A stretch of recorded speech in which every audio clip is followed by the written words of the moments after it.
আসসালামু আলাইকুম। আজকে আপনাদেরকে ২ টা বাচ্চা দেখাবো। কিছুদিন আগে আপনাদেরকে একটা ভিডিওর ভিতরে দেখিয়েছিলাম যে একটা কবুতরের নিচে ৪ টা ডিম দিয়েছি। তারপর আপনাদেরকে দেখিয়ে যে ৪ টা ডিম থেকে ৪ টা বাচ্চাই আলহামদুলিল্লাহ ফুটে গিয়েছে। আর আজকে আপনাদেরকে দেখাচ্ছি ৪ টা বাচ্চা থেকে তো কিছুদিন আগে একটা বাচ্চা পা ভেঙে গিয়েছিল। 4 টা বাচ্চা একসাথে থাকে যার কারণে একটু উলটপালট হলে পা ভেঙে গিয়েছিল। ওই বাচ্চাটা আল্লাহর কাছে চলে গিয়েছে। আর এখন বাচ্চা রয়েছে মাত্র ৩ টা। এই ৩ টা বাচ্চা থেকে দেখেন ২ টা বাচ্চা কতটুকু বড় হয়ে গিয়েছে আর একটা বাচ্চা দেখেন কত ছোট। এই ২ টা বাচ্চা বড় হওয়ার কারণ হচ্ছে এই ২ টা বাচ্চা সকল খাবার খেয়ে ফেলে। বেশিরভাগ খাবার ওরাই খায়। যার কারণে এই ২ টা বাচ্চা বড় হয়ে গিয়েছে। আজকে এই ২ টা বাচ্চাকে নামিয়ে ফেলবো। আল্লাহু আকবার করে ফেলবো ২ টা বাচ্চাকে। আর হচ্ছে একটা বাচ্চা যেটা থাকবে এই বাচ্চাকে আমি রেখে দেবো। এইগুলা যে দেশির বাচ্চা নাকি রেসারের বাচ্চা আমি কিছুই বুঝতেছি না। কারণ আমাদের বাড়িতে ২ টা ডিম দিয়েছিলাম। আমাদের এখানে দেশিরা ২ টা ডিম দিয়েছিলাম রেসারে। এই সাদা বাচ্চাটা আমি মনে করছিলাম রেসারের বাচ্চা, কিন্তু এখন দেখি সাদা বাচ্চাটা হয়তো দেশির বাচ্চা। কিভাবে বুঝলাম সেটা আপনাদেরকে বলি। আমাদের দেশি কবুতর কিন্তু লাল এবং সাদা, বাচ্চাগুলো কিন্তু বের হয়েছে লাল এবং সাদা। আরেকটা যে ছোট বাচ্চা রয়েছে এই ছোট বাচ্চাটা বের হয়েছে কালো এবং সাদা। আমাদের রেসার কবুতরের যে পায়রিটা রয়েছে ওই পায়রিটা কিন্তু কালো এবং সাদা। এই কারণে আমি প্রথমে ভাবছিলাম যে বড়টা হবে ওদের বাচ্চা, এখন দেখি বড় ২টা হয়েছে দেশির বাচ্চা আর ছোট যেটা এটা রয়েছে হচ্ছে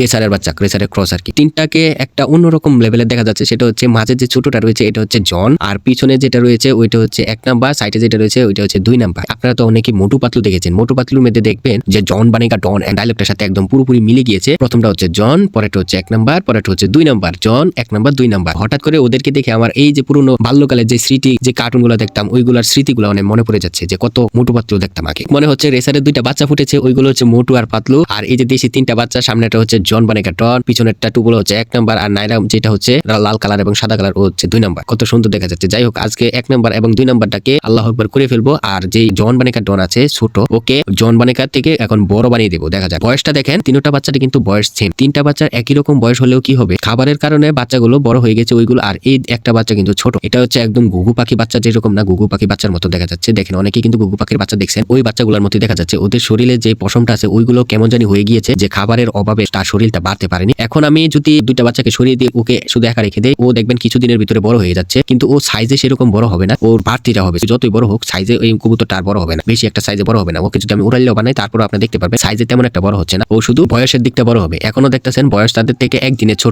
ছোট হয়তো। ওই যে টুপোলা সাদা এটা হচ্ছে ১, নাইরা যেটা এটা হচ্ছে ২ নাম্বার, আর ও ৩ নাম্বার দিনে হয়েছে। মানে প্রথম, দ্বিতীয়, তৃতীয় দিন, হ্যাঁ চতুর্থ দিনের যে আছে ও তো সরিয়ে গেছে। তৃতীয় দিনের মাত্র যে আছে দেখেন ২টা কিন্তু বড় হয়ে গেছে, তৃতীয় দিনের মাত্র যেটা এটা ছোট। তার মানে বয়স তো প্রায় সেম কাছাকাছি নাকি। বয়স যতই সেম হোক কিন্তু বাচ্চাটা কি হইলো, ও হয়েছে ছোট, শুধুমাত্র খাবারের অভাব। এখন আশা করছি খাবার দাবার ঠিক মতো পড়বে, ওর শরীরের সকল পুষ্টিগুণ যেগুলো ঘাটতি রয়েছে সকল কিছু কবুতরে পূরণ করে দিতে পারবে। এবং আমাদের ঘরটাকেও নতুন একটা সেটআপ দিতে হবে, ওই চিন্তা ভাবনায় কিন্তু বাচ্চাগুলোকে আজকে সরিয়ে ফেলবো। আর এটা হচ্ছে যে খূপে দেখছেন মুরগিটা ডিমে পচেছে, ওই খূপে সাইডের একটা খালি খূপ আছে, ওই খূপের ভিতরে আগে কবুতরের বাচ্চাগুলোকে থুয়ে দিব, যাতে ওর মা বাবা ওকে খাওয়াতে পারে। ওকে যদি পেটটা ভরে কিছুদিন খাওয়ায় আলহামদুলিল্লাহ ও কিন্তু ওদের মতো বড় হয়ে যাবে। ওর আপডেট আপনাদেরকে দেবো ইনশাআল্লাহ সামনে। আর আমাদের রেসার কবুতরের বাচ্চা ২টা আছে দেশি কবুতরের নিচে, ওইগুলারও আপডেট দিব। আপনারা সবাই দোয়া করবেন যাতে এই কবুতরগুলো সফলভাবে আমাদের বাড়িতে বড় হয়ে উঠতে পারে। আর এই বাচ্চাটাকে নিয়ে আমি এখনো সন্দেহ, হয়তো এটা রেসারের ক্রস। যদি রেসারের ক্রস হইতো তাহলে রেসারের ক্রসের কিন্তু একটু নাক বড় হওয়ার কথা, মানে ঠোঁটগুলো একটু অন্যরকম। দেখবেন আমাদের বাড়িতে রেসার কবুতর একরকম আর দেশের যে কবুতরটা আছে এটা অন্যরকম। রেসার কবুতরের ঠোঁটগুলো একটু খেয়াল করে দেখবেন, একটু মোটা, একটু বড়, একটু কালো কালার। এইগুলা কবুতরের ঠোঁটগুলো হচ্ছে সাদা। এখন আমি এরকম ভাবে একটা প্যাচ লাগছে যে